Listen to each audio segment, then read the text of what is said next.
예, 반갑습니다. 이군 선생님, 그동안 오래 활동을 하시다가 다른 곳에서 갑자기 KPI로 모실 수 있어서 정말 좋습니다.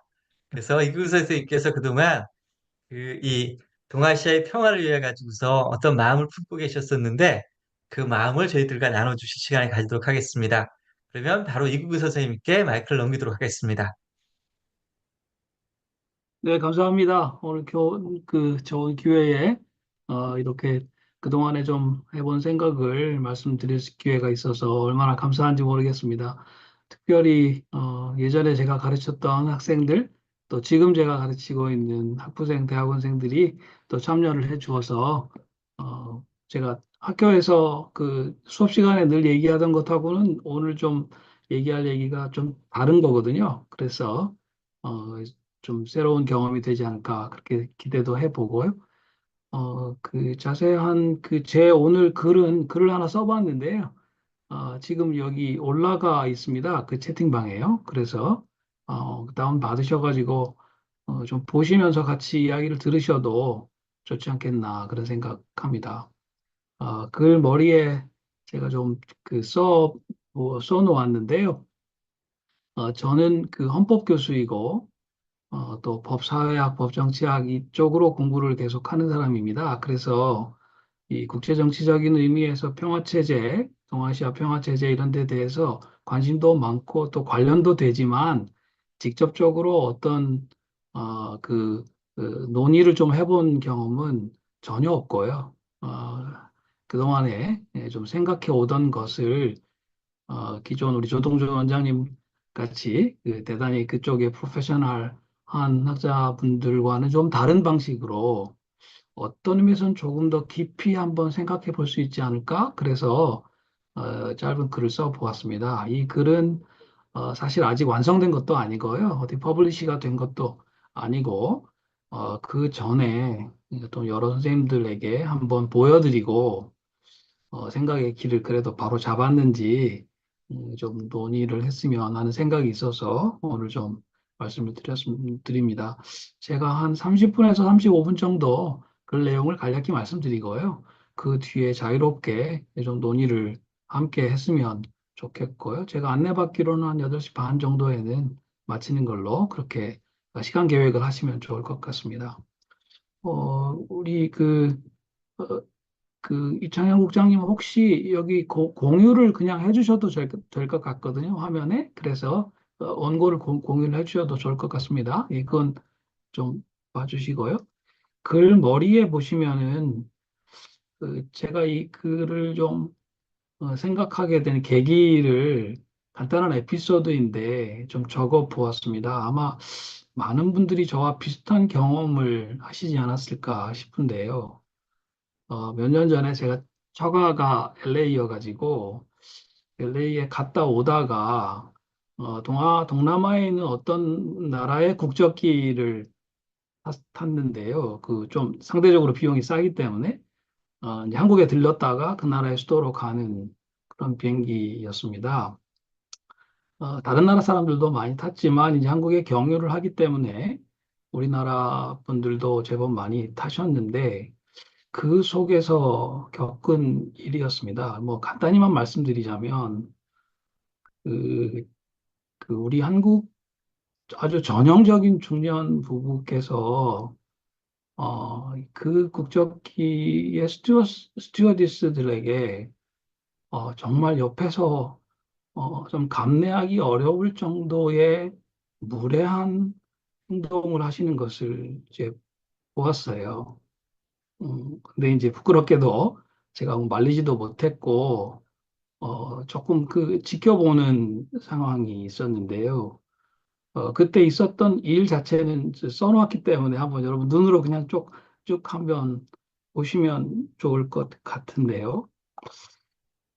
어, 그때 제가 보았던 한 장면이랄까요. 그런 게 있습니다.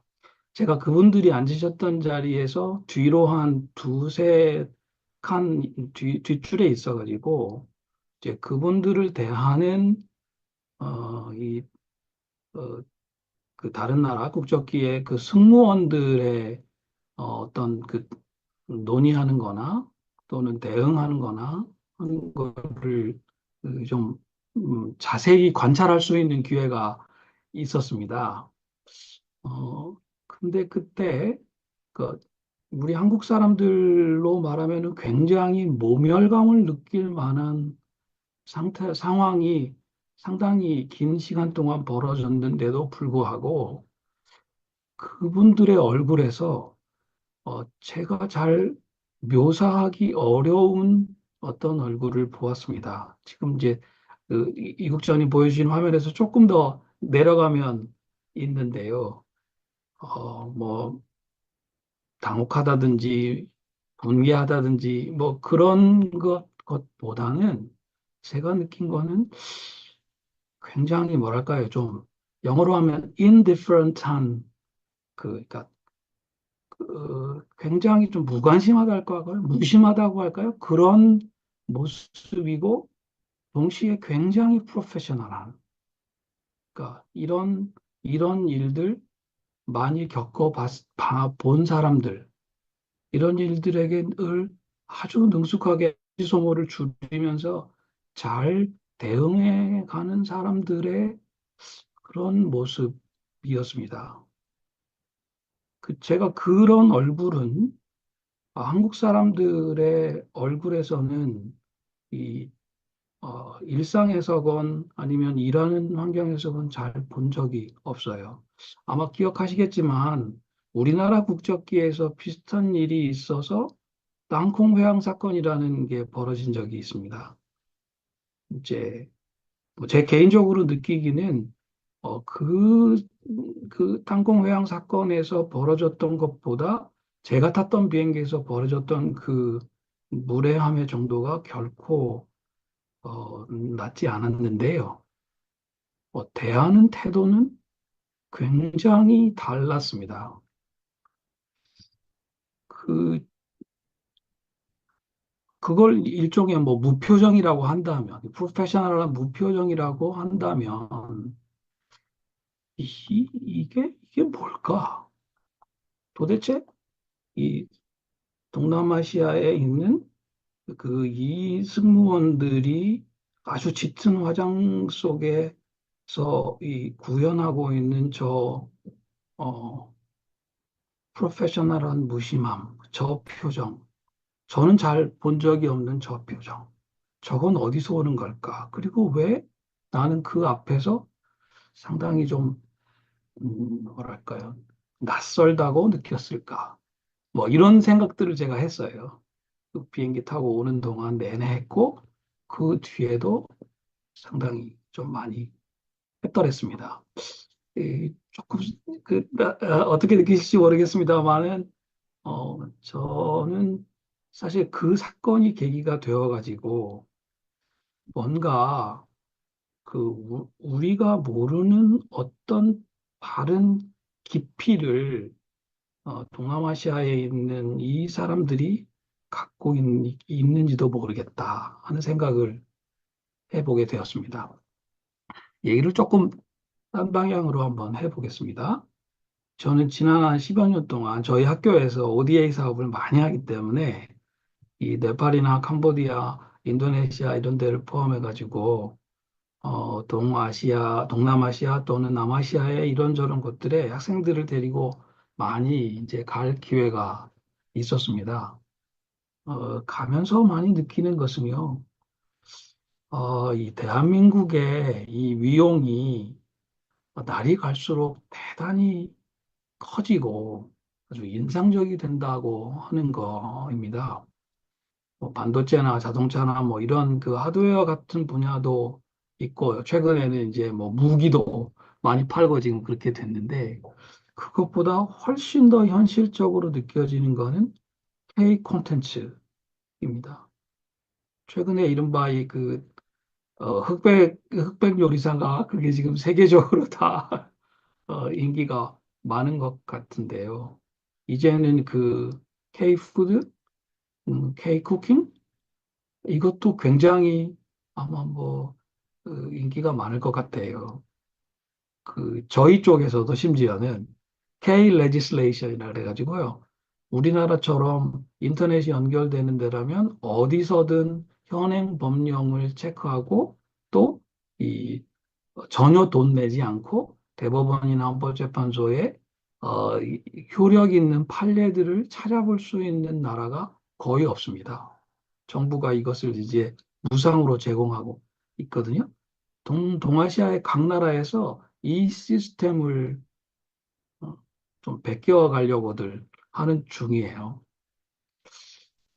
그렇게 보면 어떤 의미에서 제가 당했던 그 사건에서 중년에 이제는 뭐 한 70 가까이 되셨을 것 같은데 그 부부가 어떤 우리 문화에 대한 자부심 같은 것을 갖고 계셔서 그렇게 구셨는가 하는 생각을 좀 제가 해보게 됐는데 그건 답이 아닌 것 같습니다. 왜냐하면 자부심이 강한 사람이라면 그렇게 매몰차게 그렇게 무례하게 하지는 않았을 거다. 그런 생각도 들고요. 만약에 자부심이 원인이었다면 저를 포함해서 다른 한국인들이 그걸 말리지 않고 가만히 있었을 이유, 이게 잘 설명이 되지 않습니다. 거기다가 만약에 우리가 한국 사람으로서 가지고 있는 자부심이 근거가 상당히 깊은 거라면 제가 보고 좀 놀라웠던 아까 말씀드린 그 프로페셔널한 무심함, 그 무표정, 그, 그 앞에서 제가 좀 많이 당혹스러웠는데 어떤 의미에서는 부끄러움을 느꼈는데 이건 잘 설명이 안 되는 것 같습니다.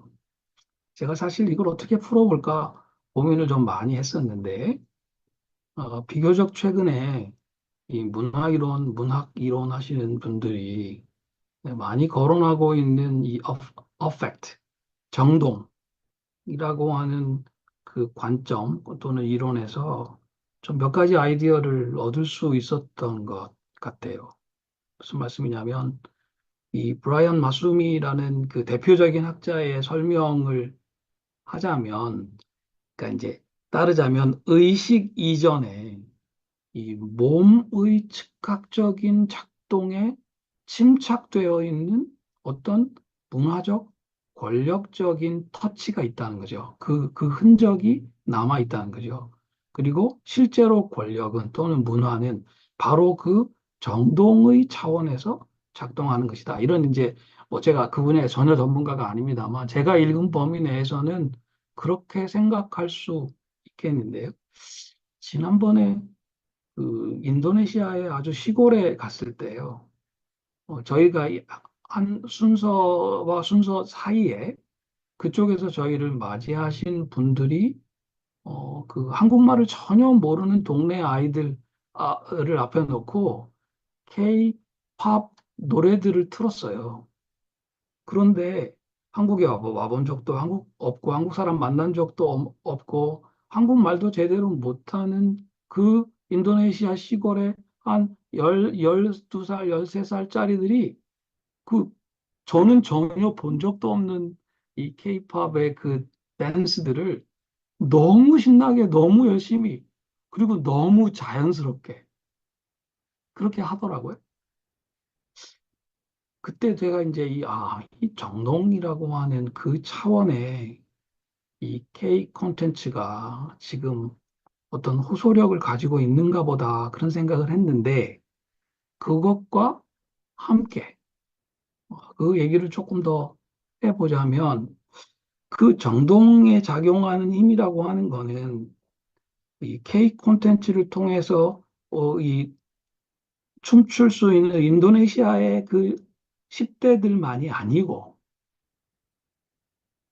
남의 나라 비행기에 타서 그처럼 무례하게 행동을 할 수 있었던 이제는 70 정도 되셨을 것 같은 그 한국인 중년 부부의 몸에도 작동하고 있었던 것이고 그걸 보고도 생각만 하고 나서지 못했던 저 같은 사람의 그 주저주저함에도 작동하고 있었던 것이 아니겠는가. 또 어쩌면 그 모든 상황에서 정말 숙련된 무심함으로 문제를 헤쳐나가던 그 스튜어디스, 나라들에게도 작동하고 있었던 게 아닌가. 뭔가 이 밑에 뭐가 있다. 뭔가 우리가 잘 어, 감지하지 못했던 어떤 문화적인 혹은 종교적인 세계관적인 어떤 두께 있는 어떤 쌓인 거, 그 어떤 스택이 있다. 그런 생각을 해 보았습니다. 지금까지 제 얘기를 들으신 분들은 도대체 동아시아 평화체제하고 이걸 어떻게 연결하려고 이들 이런 소리를 하고 있나 그런 생각을 하실 텐데요. 저도 비슷한 생각을 이제 해왔는데요. 그때 제가 좀 떠올린 거는 대한민국에 있는 주로 이제 국제정치학자들이 평화체제 얘기를 많이 하시는데 가만 들여다보면은 이 동아시아의 평화의 문제를 우리는 동북아에 붙어서 그런지 동북아를 중심으로 주로 한반도와 이 4대 강국과 뭐 기껏해야 대만이나 아니면 몽골이나 이 정도를 넣고 생각을 해온 것이 아닌가 하는 그 생각에 노무현 대통령 뭐 말씀도 그러했고요. 육자회담 뭐 그것도 그렇고요. 그런데 그렇게 해가지고 문제가 잘 안 풀린다. 라는 거는 우리 모두가 지난 한 세대 정도 경험을 했던 것 같습니다. 육자회담 같은 것들이 성과 없이 어그러지고 하노이에서 제대로 어, 그 김정은과 트럼프가 만났는데 또 뭔가 만들어내지 못하는 거 보면 지금 동아시아의 이 평화를 어떤 의미에서는 좀 정착하지 못하게 놓고 있는 이 그, 어, 힘의 어떤 체제, 이것이 동북아라고 하는 관점에서만 이해할 수 없는 그것보다 더 넓고 깊은 차원에 걸쳐 있는 것이 아닌가 하는 생각과 제가 앞에 했던 생각을 좀 연결해 봐야 되겠다 하는 생각을 했습니다. 그러니까 결국 제 얘기의 요점은 동아시아의 평화의 문제를 풀려면 동북아의 문제가 아니라 동아시아 전체의 문제로 풀어봐야 되지 않겠는가. 하시는 것처럼 문제가 잘 안 풀리면 문제를 다시 규정해야 하는 것이 바른 방법 아니겠습니까? 재문제화해야 되는 것 아니겠습니까? 그런 의미에서 제가 동북아시아라고 안 하고 동아시아라고 한 거는 어떤 의미에서는 동북아의 문제가 동남아의 문제고 동남아의 문제가 동북아의 문제고 이 전체를 하나로 아우러 볼 수 있는 틀을 우리가 지금까지 못 가지고 있었는데 그거를 지금 좀 생각하고 만들어내야 문제가 근본적으로 좀 풀려갈 수 있지 않을까 하는 것이고요. 바로 그게 제가 앞에서 그 비행기 속에서 경험했고 또 동남아시아나 남아시아 이것저것에 다니면서 경험했던 정동의 힘을 연결시켜 볼 수 있는 어떤 접점을 마련해야 되지 않는가 하는 생각과 좀 연결 지을 수 있을 것 같습니다. 시간이 많지 않기 때문에요. 제가 이걸 어떻게 연결하려고 했는지 말씀을 좀 드리겠습니다. 이 지난 19세기, 이제 크게 보면 아편 전쟁 이후부터 한 200년 정도가 지금 흘러가고 있는데, 그동안에 동아시아 전체는 기본적으로 서세동정, 그러니까 근대 서구의 이 문명이 이 동아시아를 침탈하고 위협하는 그래서 이제 서구 문명의 자장으로 끌어넣는 그, 그 흐름 속에 있었다고 생각이 듭니다. 근데 제가 뭐 외국 경험이 많지 않습니다만은 동아시아 전체를 놓고 보면 남한, 이 대한민국의 현재 상태, 대체로 한 2002년 월드컵 이후에 한 지난 20년 정도에 보이는 어떤 모습은 매우 독보적인 것 같습니다. 이걸 이제 산업화와 또 민주화와 정보화에 그리고 글로벌리제이션에 성공한 유일한 국가다. 뭐 이제 되게 그런 식으로도 말씀을 하시는데요. 글쎄 그 표현도 뭐 나쁘지는 않습니다만 제 식으로 표현하자면은 동아시아에서 동남아 동북아를 통틀어서 가장 서구화된 나라가 된 게 아닌가. 남한이. 특별히 지금 이 자리도 있습니다만 저한테 배우는 지금 한 2004년생, 5년생 그 이후에 태어난 친구들은 제가 자랐던 그 어떤 한반도, 조선 그 문화적인 맥락이라고는 도저히 찾아볼 수 없을 정도의 미국 사람보다 더 미국 사람 같은 친구들이 아닌가. 좀 약간 과장하자면 그렇게 생각을 해 봅니다. 비교해 보면 일본과도 엄청나게 다르고요. 북한, 중국하고도 다르고요. 우리 여행 많이 가는 동남아시아의 여러 나라들하고도 매우 다른 서구보다 더 서구적인 이 모습이 지금 현재의 대한민국 모습이 아니겠는가. 그래서 이제 서구적 모더니티의 급진적인 수용이다. 제가 이제 그렇게 한번 생각을 해 봅니다. 근데 이 말이 우리 대한민국 사회나 대한민국 사람들이 서구의 모더니티에 가장 깊이 동의를 했다거나 서구 근대 문명의 그 깊이를 가장 잘 알고 있다거나 그런 뜻은 전혀 아니라고 생각합니다. 오히려 정반대가 아닐까 싶어요. 동아시아 전체에서 한반도는 서구 문명의 침탈에 가장 늦게 노출이 되었습니다. 오죽하면 은둔의 나라, 은자의 나라라는 별명이 20세기 초반까지 있었겠습니까? 그리고 그나마도 서구적 모더니티를 식민 지배 냉전이라고 하는 방식으로 매우 왜곡되게 경험했던 거다. 그런 생각이 듭니다. 그런데도 불구하고 우리 대한민국의 현재는 다른 동아시아 국가들에 비교할 수 없을 정도로 급진적인 서구화를 이미 달성하고 있는 것이 아닌가 하는 생각이 들어요. 이렇게 생각해 보면 특별히 동아시아에 아마 이제 북한 청년들도 곧 따라할 거라고 생각이 드는데요. K 콘텐츠에 왜 이렇게 열광하는가?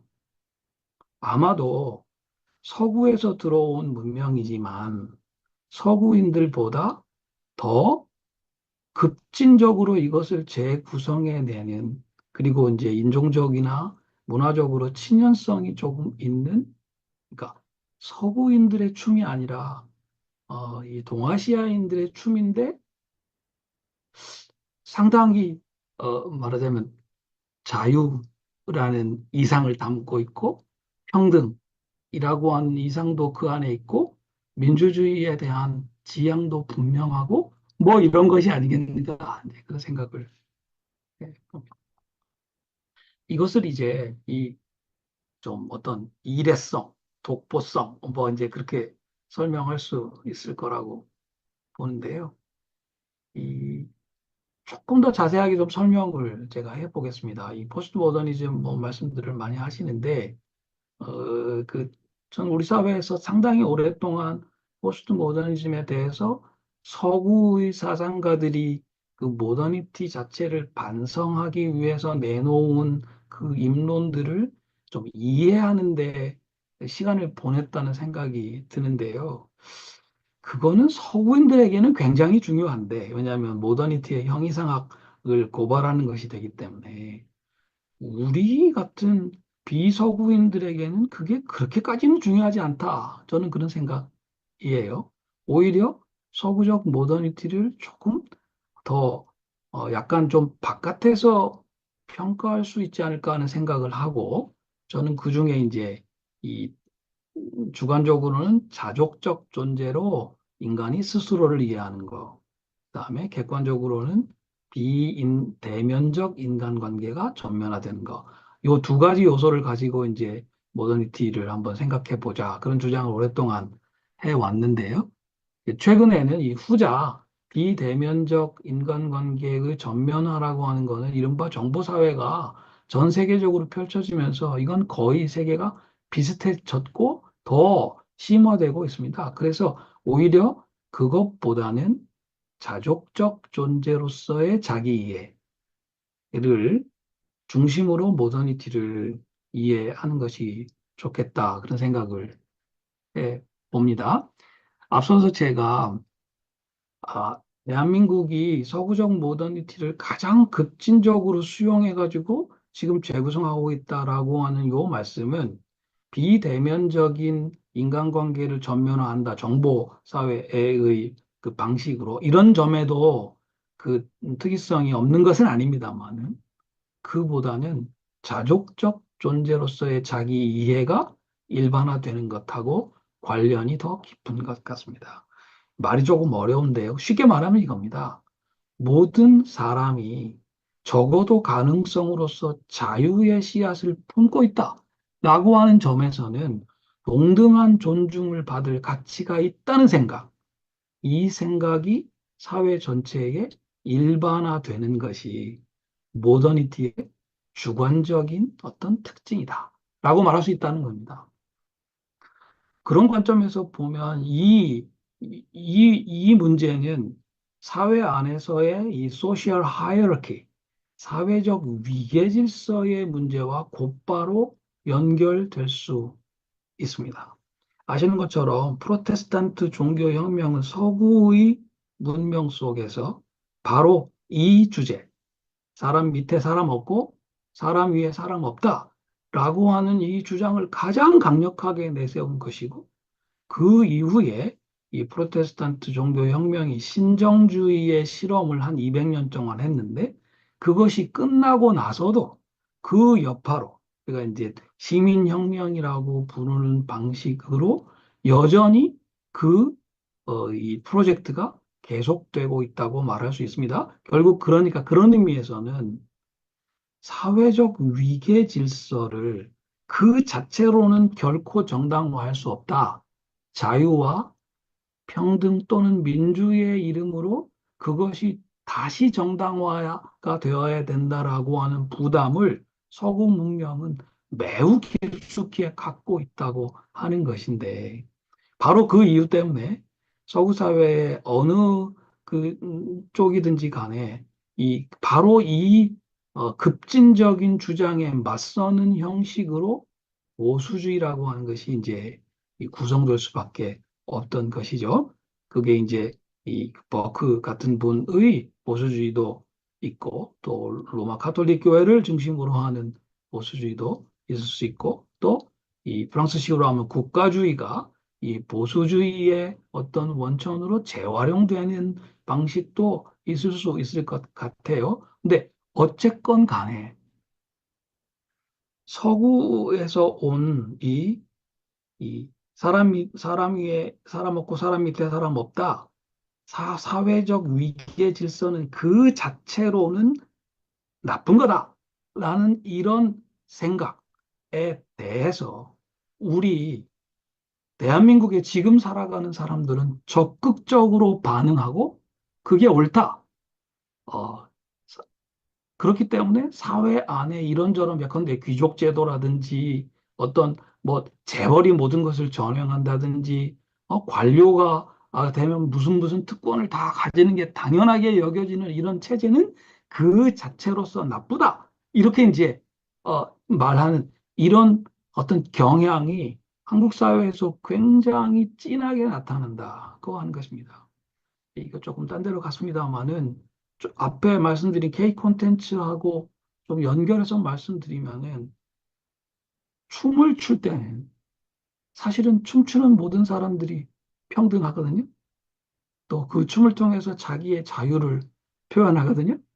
그런데 K 콘텐츠의 춤은 어, 제 맘대로 추는 춤이 아니라 질서가 있는 트레이닝을 오래 받은 춤이에요. 그래서 그 속에 자유와 평등을 기초로 한 어떤 질서가 적어도 그 춤추는 동안은 그 안에서 구현되고 있다라는 인상을 그런 느낌을 그 동아시아에 있는 여러 다른 나라의 청년들에게 느낌으로 그들의 몸에 직접 주고 있는 것이 아닌가. 바로 그게 우리 지금 자유민주주의를 그래도 해보자고 하는 대한민국의 힘이 아니겠는가 하는 생각을 저는 예, 보는 거죠.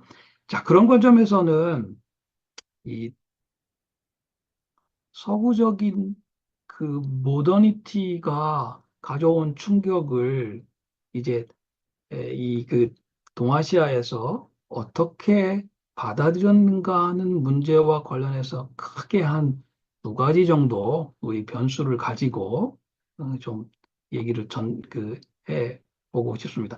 요 얘기로 그게 이제 그 다음 챕터인데 그 얘기로 가기 전에 한 가지만 말씀을 좀 더 드리고 가겠습니다.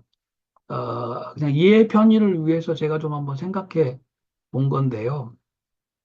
그 서구가 제가 말씀드린 서구적 모더니티, 자유와 평등의 어떤 그 말하자면 당위적인 요구이다. 만약에 그걸 그렇게 새긴다면 여기에 대해서 대응해온 어떤 방식은 크게 보면 여기는 두 가지라고 적었습니다만 세 가지로 나눌 수가 있을 것 같아요. 첫째는 저희가 우리나라가 지금 하고 있는 것처럼 그 서구를 전면적으로 수용해서 서구도 하지 못한 방식으로 급진적으로 재구성해낸 방법. 동아시아에서는 제가 보기엔 지금 남한 외에는 그걸 지금 해내고 있는 나라가 없는 것 같은데, 그게 하나 있고, 그것 말고는 다른 두 가지 유형이 있는 것 같습니다. 첫 번째는 여러분 사회적 위계 질서라는 건 어느 나라에나 있거든요. 어느 문명에나 있거든요. 근데 서세 동점의 방식으로 지배자, 통치자 또는 권력자로 찾아온 서구를 기존의 사회 질서에다가 그 기존의 위계 질서에서 가장 위쪽에다가 배치시킨 것. 이런 유형이 하나 있을 수 있다고 생각합니다. 가장 대표적으로는 인도가 취했던 유형이 아닌가 생각이 들어요. 아시는 것처럼 힌두교는 사회적 위계 질서를 이 종교적 다원주의하고 엮어가지고 역사 철학까지 연결시켜서 이른바 윤회의 사상이죠. 너무나 세련되게 이 만들어낸 하나의 체계라는 생각이 들어요. 제가 네팔에 벌써 한 12년째 다니고 있는데, 네팔 아이들 처음에 제가 만났을 때는 이 사람들이 우리나라 학생들하고 같은 줄 알았어요. 다 똑같은 줄 알았어요. 근데 몇 년 지나고 나서 보니까 last name이 어떤지에 따라서, 피부 색깔이 어떤지에 따라서, 종족이 다르고, 그 일이 다르고, 사회적 위계가 다르고, 그래서 학생들 사이에도 소셜 하이러키가 엄정하게 존재한다고 하는 것을 제가 깨닫게 되었어요. 처음에는 아니 그러고도 사냐 들이받아라 라는 식의 생각을 제가 좀 했어요. 네팔에도 이 마오이스트들이 있어가지고 그런 주장을 하고 있는 사람들이 없는 건 아닙니다. 그러나 그 주장에도 불구하고 굳건하게 지켜내는 이 힌두적인 그 어떤 체제의 유연하면서 동시에 강인함이 있더라고요. 이 사람들은 어떻게 해서 서구의 이 권력, 서구 문명의 그 탁월함을 자기들의 체제와 접합시켰는가? 제가 찾아낸 답은 무굴 제국의 황제의 자리에 빅토리아 여왕을 앉히는 겁니다. 서구를 자신들의 하이어라키 체제의 윗단계에, 그러니까 이제 브라흐만의 단계에 위치시키는 방식으로 서구도 그 소셜 하이어라키 체계에 편입시켜버리고 자신들의 소셜 하이어라키도 유지하는 방식이 아니었겠는가.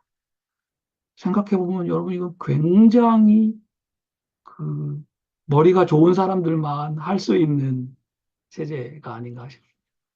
제가 보기에는 대체로 동아시아에서 동남아시아에 가까운 지역들은 상당히 이런 유형에 가까운 방식으로 이 서구를 이해하고 서구를 소화해냈던 것이 아닌가 하는 생각이 듭니다.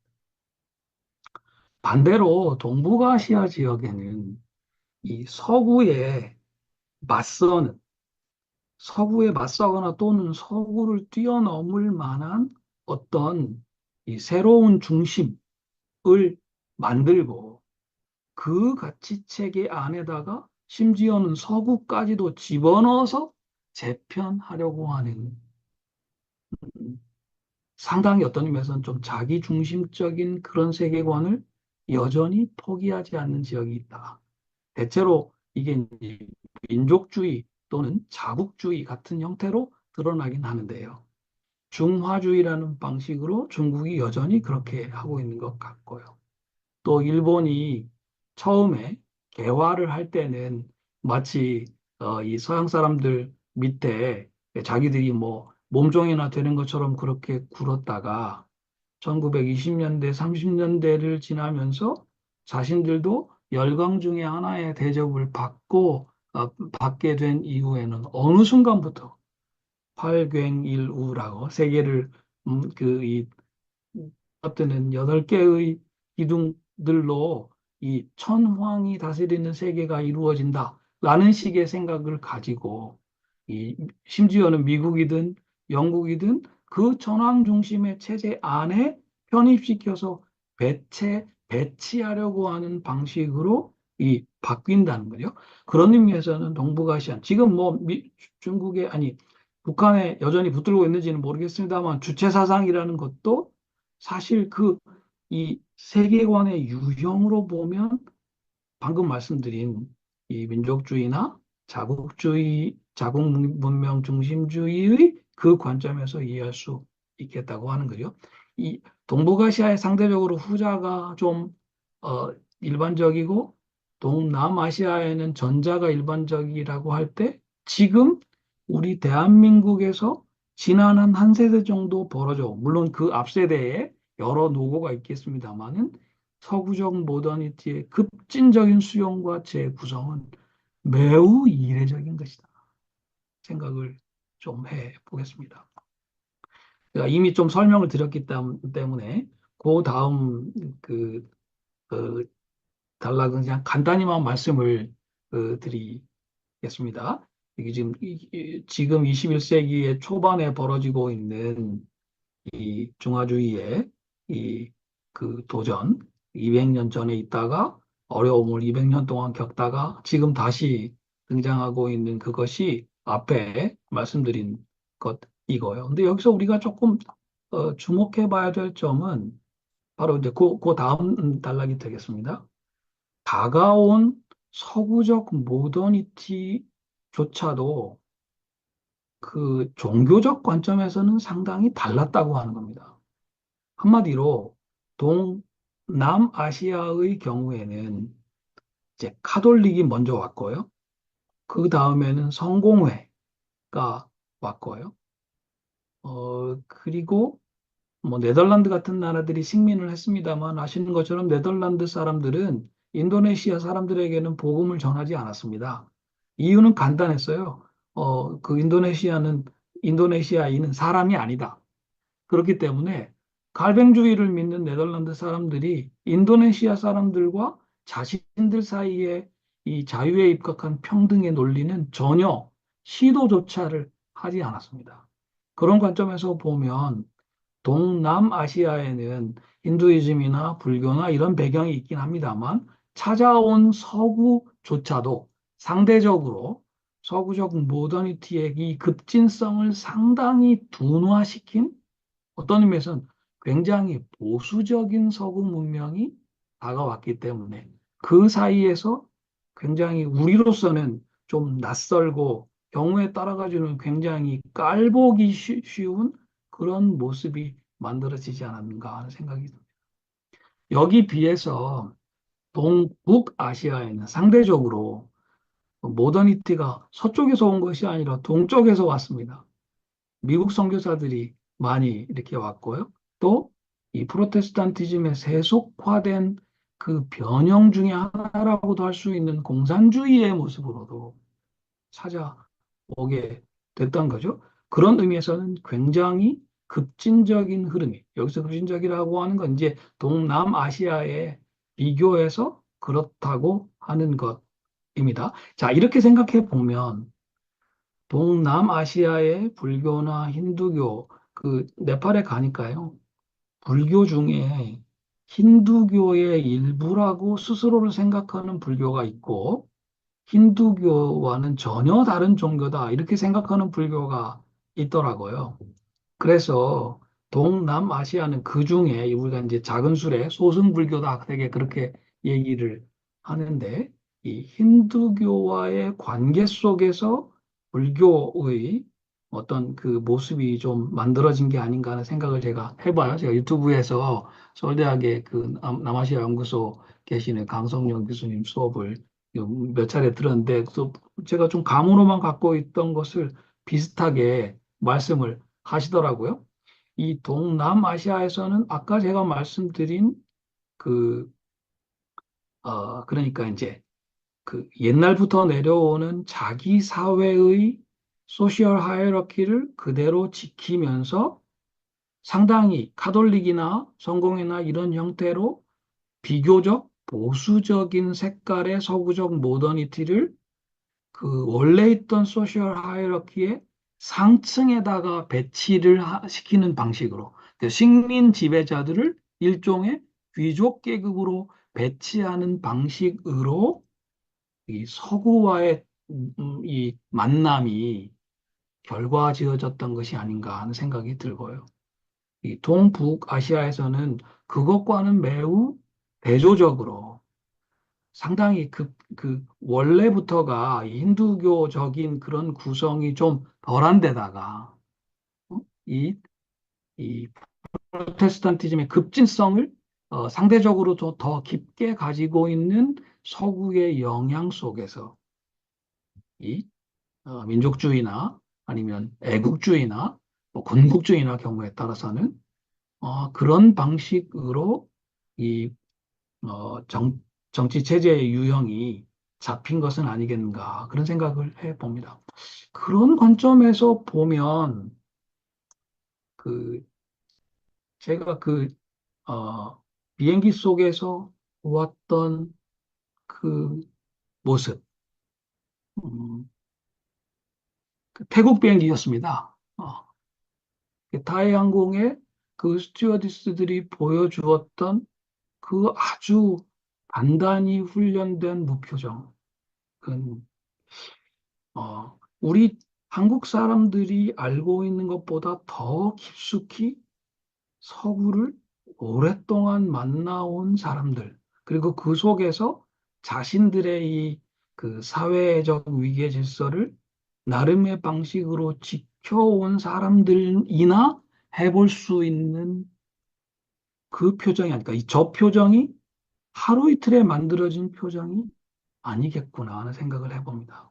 제가 동남아시아 뭐 전문가는 아닌데 이 나라 저 나라 다닐 때마다 여기는 소위 네이션 스테이트가 만들어지기가 굉장히 어렵고 여기 저기 지역마다 언어와 종족과 심지어는 종교도 다르고 이런 사람들을 어떤 의미에서는 비민주적인 방식으로 이 분할 통치하고 그들의 연합 체제를 통해 가지고 이 사회가 하나 뭐 이른바 국가의 형태로 구성되는 뭐 태국도 그렇고 인도네시아도 그렇고 말레이시아도 그렇고 다 그렇거든요. 그 그런 모습이 사실은 이게 서구적 모더니티와의 그 나름의 독특한 결합을 통해서 설명될 수 있지 않겠는가 하는 생각을 해봅니다. 여기에 비해서는 우리 그 동북아시아의 경우에는 굉장히 좀 레디컬한 민족주의적인 또는 국민국가 만들기 뭐 이런 것들이 세게 벌어질 수 있었고 그래서 이제 뭐 중국의 내전 같은 것을 보면 정말 뭐 한국의 내전은 아예 그 명함도 못 내밀 만큼 엄청난 숫자의 사람들이 서로 죽고 죽이고 하는 것을 보거든요. 우리는 1950년에 전쟁을 했는데 1949년에 중국의 내전에서 벌어졌던 참상을 생각하면은 사실 이 동북아시아는 완전히 이 살육의 도가니가 아니었는가 하는 생각도 좀 보게 됩니다. 자, 제가 지금 뭐 이렇게 설명을 드리면서 어떤 이 문화적인 어떤 그 침착이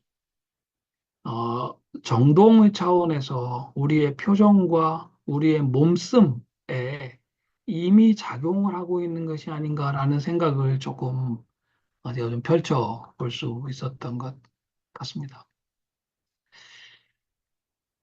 그런 차원에서 보면 우리가 지금 어떤 의미에서는 굉장히 이례적인 위치에 있다고 하는 것은 부정하기 어려울 것 같습니다. 앞서 말씀드린 것처럼 이 두 상이한 역사적 경로에서 우리는 좀 제외되어 있었던 것 같고요. 그래서 서구적 모더니티를 가장 급진적으로 수용하고 이것을 재구성하는데 겁이 전혀 없는 이제 그런 모습을 좀 보이는 것 같고요. 여기에 이제 우리 한국의 프로테스탄트 교회가 일정 부분 기여한 측면이 없지 않다. 그런 생각도 해 봅니다. 그런데 여기서 좀 질문을 좀 던져봐야 될 필요가 있습니다. 사실 제가 지금까지 말씀드린 거는 좀 이렇게 얕은 차원에서라도 이 동아시아 전체의 서구와의 이 그 뭐랄까요 투쟁 또는 서구와의 이 만남 이런 것들을 생각해 해본 사람들이라면 거의 모든 사람들이 아마 이 하나의 유형론으로서 도착할 수 있는 지점이라는 생각이 듭니다. 근데 여기서 질문은요. 왜 이런 생각을 나는 해보지 못했을까? 제가 지금 말씀드린 뭐 별로 이렇게 세련된 논리는 아닙니다만 앞에 한 20분 정도 말씀드린 이런 주장이나 이런 생각을 여러분들은 배워보신 적이 있어요? 어디서? 어디서 들어보신 적이 없어요? 저는 없어요. 저는 없어요. 왜 우리는 맨날 동북아만 얘기할까? 미국, 일본, 북한, 중국, 러시아? 왜 맨날 이 얘기만 할까? 왜 우리에게 있어서는 이 동아시아 전체를 바라보는 이 눈이 없었던 걸까? 누가 일부러 얘기를 안 해준 건 아닐까? 뭐 이런 생각이요.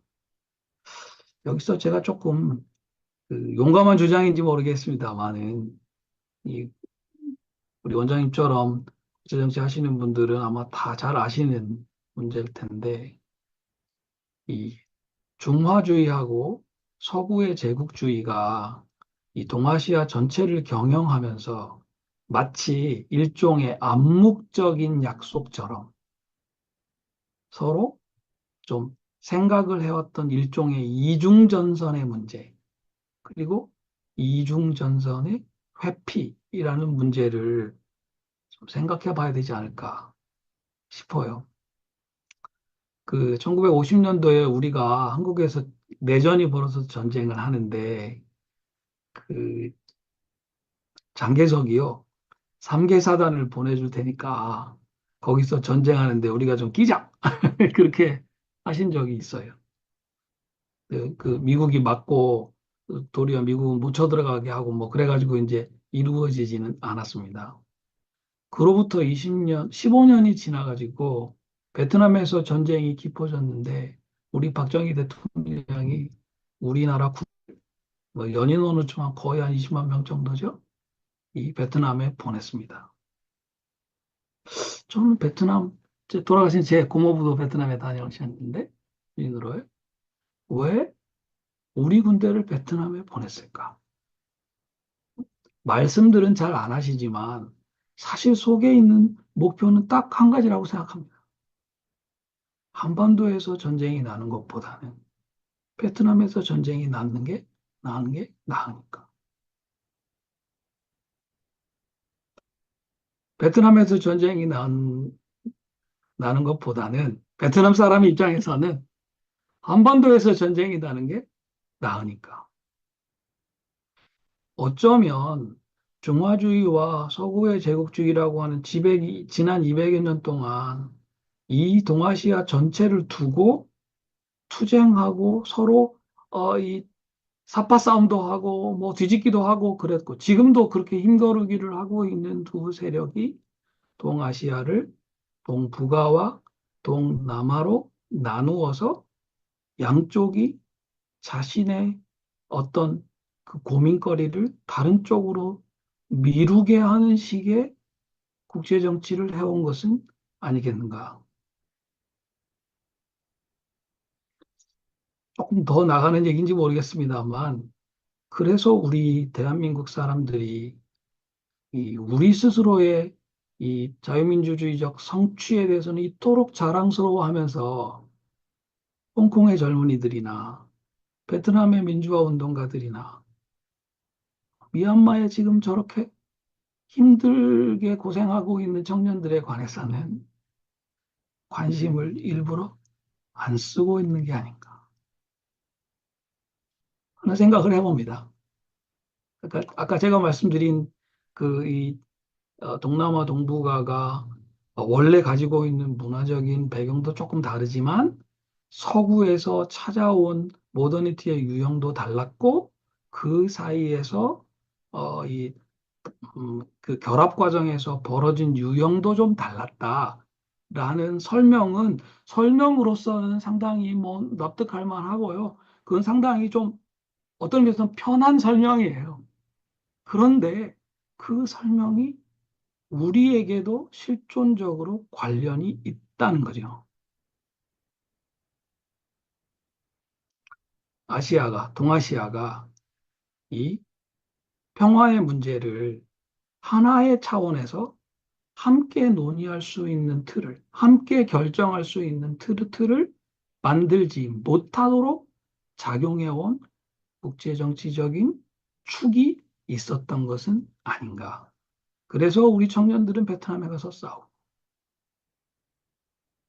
우리가 우리 쪽에서 전쟁이 나면은 동남아시아 사람들은 저쪽에서 열강이 싸우니까 우리는 상대적으로 좀 낫다. 그렇게 됐던 것이 아닌가 생각을 좀 해봅니다. 자, 뭐 이런저런 그 생각 끝에 어, 좀 생각이 가는 지점은요. 이제 2차 세계대전 이후에 유럽이 지금 뭐 흔들거리긴 합니다만은 유럽이 겪었던 어떤 진로입니다. 아시는 것처럼 유럽은 프랑스하고 독일이 맨날 싸웠고요. 그거를 갖다가 영국하고 러시아가 뒤에서 짝짝꿍 해가지고 옛날에는 터키도 있었고요. 계속해서 싸움시키고 그 영국의 세력 균형 정책 때문에 한 300년 동안 유럽이 하여튼 내전을 얼마나 많이 겪었는지 모릅니다.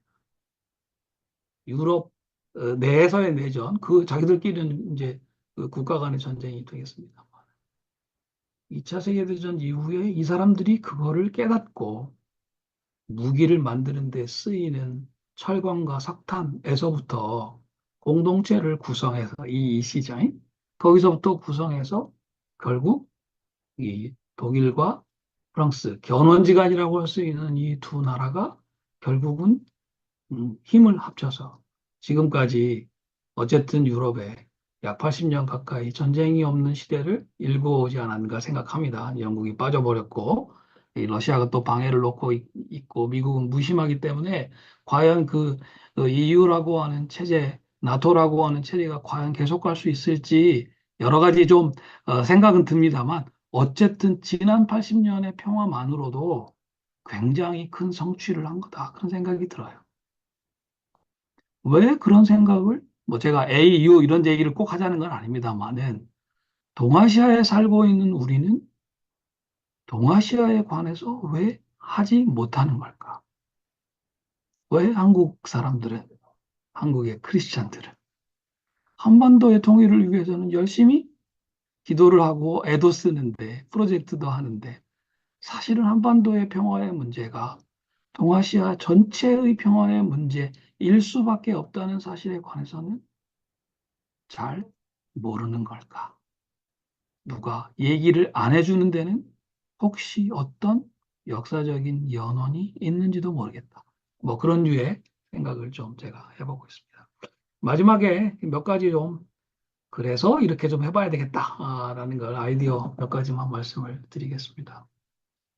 첫 번째는 대한민국은 일본이 과거에 그랬고, 어, 북한은 실력도 없으면서 그렇게 하려고 하고, 중국은 앞으로 그렇게 갈 공산이 많은 이 유사 민족주의, 유사 종교적 팽창주의, 이거를 절대로 하지 말아야 된다. 처음부터 내려놓고 시작해야 된다. 이건 우리가 좀 깊이 생각해 봐야 될 필요가 있습니다. 뭐 조금 시간이 갔습니다만은, 요 말씀만 드리면, 우리나라 이름이 대한민국이잖아요. 근데 헌법 제정할 때 국호를 대한민국이라고 하는 것과 관련해서 국회의원들이 재미있는 논쟁을 하셨어요. 응? 뭐 한국이냐 조선이냐 뭐 그런 논쟁이 아닙니다. 과연 나라 이름 앞에 대자를 꼭 붙여야 되느냐? 이거 가지고 논쟁을 하셨어요. 왜냐하면 나라 이름 앞에 대자 붙이는 거는 다 대일본 제국, 대영국 제국, 대독일 제국, 대프랑스 제국 다 그 제국주의 나라들인데 우리는 그 제국주의 하지 말자는 나라인데 왜 대자를 붙여야 되느냐? 아주 진지하게 문제 제기를 하신 분들이 계셔요. 근데 이제 우리 그 뭐 어떤 분이 우리 말풀이를 하면서 이 마한이라고 하는 말에서부터 그 가지고 와서 우리는 원래 사람도 크고 나라도 원래 큰 거다. 그래서 대자가 일부러 붙인 게 아니라 원래 붙어 있는 거다. 이런 조금 지금은 잘 이해하기 어려운 논변으로 설득을 다 하셔가지고 대한민국이라 지금 우리가 그렇게 부르고 있는데 대한민국이라는 말 속에 담겨 있을지도 모르는 이 백권주의, 백권지향주의, 저는 이건 적어도 크리스찬들은 과감히 내려놔야 된다. 그런 생각을 합니다. 두 번째는 제가 저 네팔이나 이런 다른 나라들 좀 다니면서 내가 참 잘 많은 걸 모르는구나. 이걸 깊이 깨닫는데 그중에 제일 모르는 게 뭐냐? 뭔가 한 가지만 짚으라면 힌두적인 세계의 이해, 힌두적인 세계의 구성 방식. 우리 한국 사람들은 전혀 모를 것 같습니다. 근데 제가 보기에는 가장 강력한 어떤 세련되고 유연하면서도 가장 강인한 어떤 세계의 구성 방식은 힌두이즘인 것 같아요. 이걸 모르면서 그냥 간단히 그것을 미개한 걸로 취급하는 것은 이건 좀 어, 아닌 것 같다. 그런 생각을 합니다. 그래서 앞으로 새로운 세대의 이 공부기를 가시는 분들은 하나의 보편적인 현상으로서 소시얼 하이라키, 사회적 위계 질서를 정당화하는 논리로서 힌두이즘이라고 하는 걸 우리가 거기에 동의하자는 말은 아니지만 깊이 이해할 필요가 있다. 그런 생각을 합니다. 그런 의미에서는 동남아시아에 맨 놀러만 가고 뭘 먹으러만 가고 그거는 이제 어, 요 세대에서 좀 마무리하고 더 깊이 알고 대화하고 그들을 돕기 위해서 그들에게 배우기 위해서 가야 되지 않나 그런 생각합니다.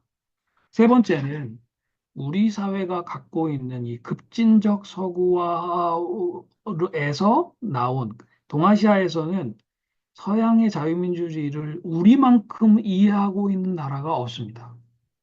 응?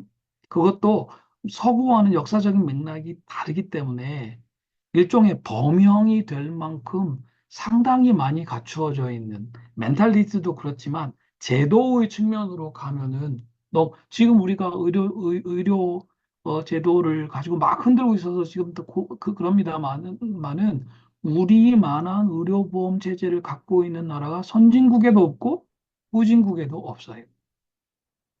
이를테면 이런 제도들 하나하나가 다 보물이다. 이것 자체를 잘 연구하고 보편화시키는 방식으로 우리가 동아시아의 다른 지역의 사람들을 제대로 섬길 가능성이 있다. 그런 생각을 합니다. 네 번째는 조금 너무 나가는 말인지는 모르겠는데요. 동아시아 전체의 가치 연대를 빨리 시작해야 한다는 생각이 듭니다. 특별히 이 자본주의적인 산업화 때문에 동아시아 이곳저곳에 이미 메가폴리스 돼 있습니다. 이 메가폴리스들 안에 살고 있는 사람들은 어, 이미 그 사람의 삶의 형식으로서는 자유민주주의를 알고 자유민주주의를 원합니다. 근데 여러 가지 방식으로 그게 지금 닫혀 있어요.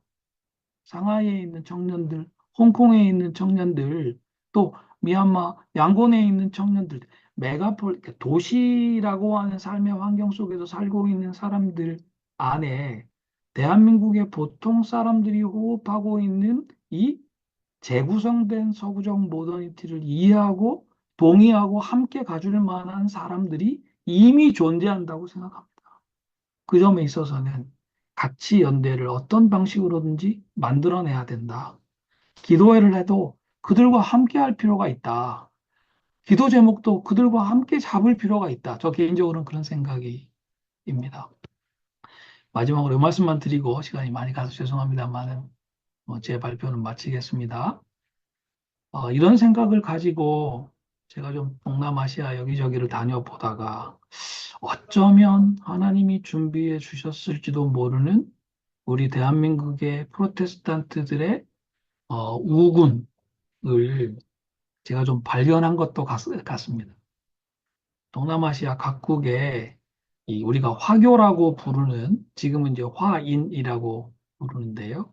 Chinese 디아스포라가 통계에 따라서 다릅니다만은 대체로 한 5,500만 명 정도 존재하는 걸로 보고가 되고 있습니다. 아주 흥미롭게도 1950년대와 60년대를 지나면서 그 속해 있는 나라들의 종교 정책이 한 몫을 했고 다른 하나는 이 홍콩을 중심으로 하는 여러 부흥 목사님들의 간절한 호소가 또 다른 몫을 해서 그 차이니스 디아스포라의 많은 사람들이 이 프로테스탄트 기독교인으로 종교를 정했다고 합니다. 사실 이거는 그냥 제가 그냥 짐작으로 말씀드리는 것이 아니라 아예 저희 학교가 몇 년 전부터 그쪽으로 초점을 맞추어서 이런저런 일들을 하거든요. 그래서 여기저기서 하나님이 이런 사람들을 여기에 숨겨 놓으셨구나 하는 생각들을 많이 하게 됩니다. 중국 사람들이 사실은 굉장히 자존심이 센 사람들인데 이 사람들이 살고 있는 나라에서 핍박들을 많이 받아요. 돈도 많고 실력도 있고 그런데 싱가포르 나라 하나 빼놓고는 나라를 제대로 만들지도 못했습니다. 중국과의 인연이 다 끊어졌기 때문에 중국어는 다 까먹었어요. 영어를 하거나 현지 언어들을 다 하고 있습니다. 다니기는 교회를 다니고 크리스찬들이에요.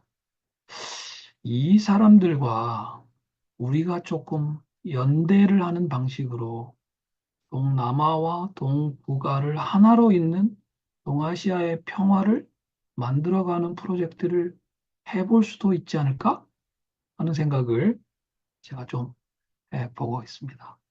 예, 제 발표는 여기까지입니다. 고생하셨습니다. 감사합니다.